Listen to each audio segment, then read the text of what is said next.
Hello, magandang gabi po sa inyong lahat mga abyan. Ngayon po ay panglimang araw na nitong ating ini-incubate na mga itlog. Umpisahan na po natin ngayon mag-candling mga abyan. Silipin natin kung makikita na natin yung mga itlog na may mga similya mga abyan. Tara. Ayan mga abyan, ito yung itlog niya. Huwag na nating ilabas ng dahil kunti lang naman ito. Napatay na natin yung ilaw.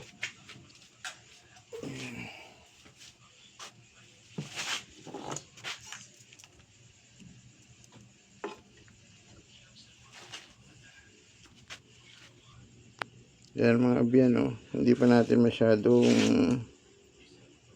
yan, ibig sabihin mga abyan, ayan, ayan gumagalaw mga abyan, fertile ito. Gumagalaw yung itim. Anong pertel? Fertile, ibig sabihin maging piso na siya. Ayan, ito yung isa. Pero may black Butsilingon, fertile na siya mga abyan. Basta may dugo-dugo. Nakadalawa na ta.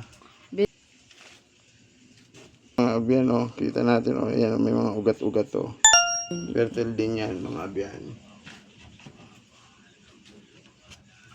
Palop to mga abyan, ayan, meron siya. Ayan, gumagalaw yung kanyang ayan, fertile yan. Yuguyugon mo muna, pang buhay na. Yan, meron yan mga abyan, fertile din yan.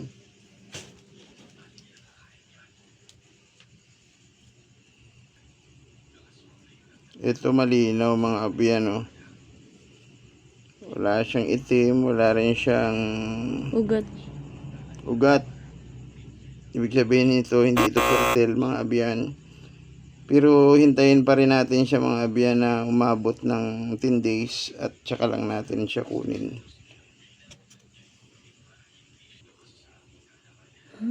Pagkaon na. Umitim na siya mga abyan. Means ano? Means bugok na ito, bugok. So 5 days pa lang siya eh.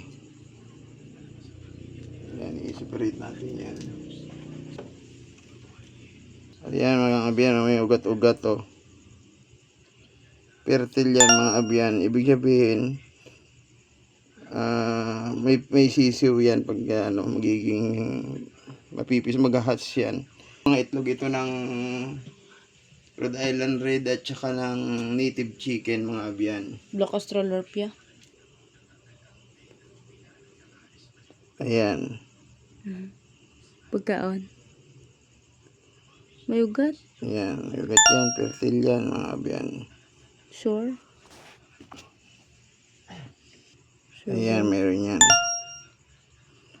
Black Australorpian. 22. 22. Ayan ayan. May ugat-ugat siya. Ayan gumagalaw.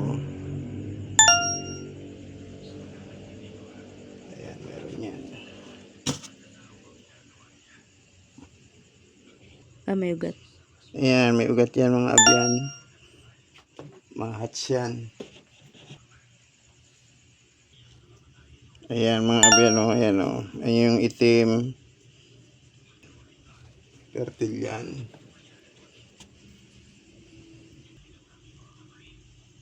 Ayan mga abyan, yung sisiw, kita mo na. Ayan. Ito yung challenging yung mga Black Australorp mga abyan. Ito yung natin. Yung mga may dopaminta, ilan na? Kasi ang Black Australorp is maganda ito pag ito makapagpasisiw tayo. Yan, malinaw siya mga abyan, Ibig sabihin, ito fertile. Tabi na natin. Black Austroma na? Native Rhode Island ito. Ayan, kita nyo mga abyan yung ugat-ugat, Ugat-ugat. Daan na talaga siya. Last 5. Meron na, sure ball kita ko ng ugat. Ayan, may mga ugat-ugat. Abot silingon niya may ara na siya. Mera ka na black astroller. Manabu, ano, puso. Mayroon na. Ayan, mayroon din siya, mga biyan.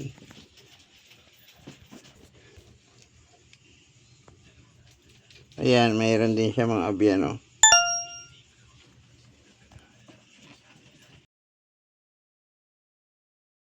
Black astro na. Mm.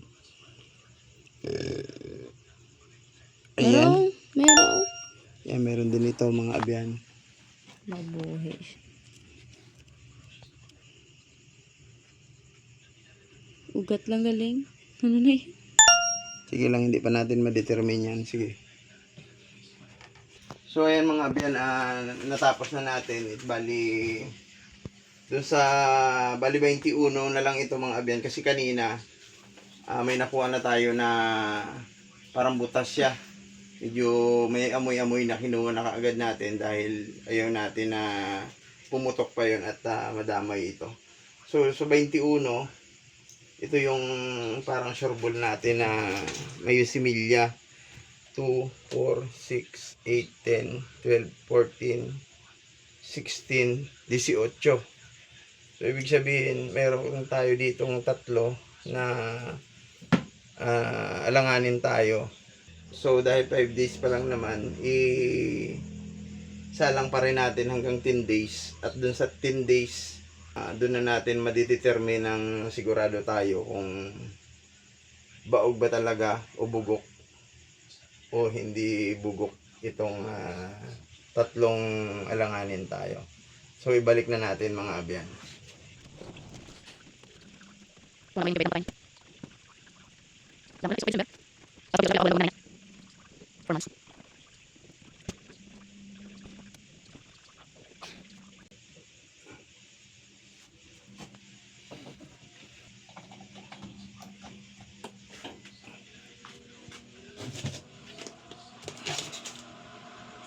Actually, maganda yung ating incubator. So, ayan, natapos na tayo mga abyan sa pagkakandling o pagsilip natin sa mga itlog natin na in-incubate natin. Pang 5 days ngayon, so nagkandling na tayo. At nakita natin, 18 out of 21 ay positive na may similya mga abyan. Ano? So, update na lang tayo mga abyan kung lulobin ng Panginoon. Salamat sa inyong panonood mga abyan hanggang sa muli kong video. Pag-ibig.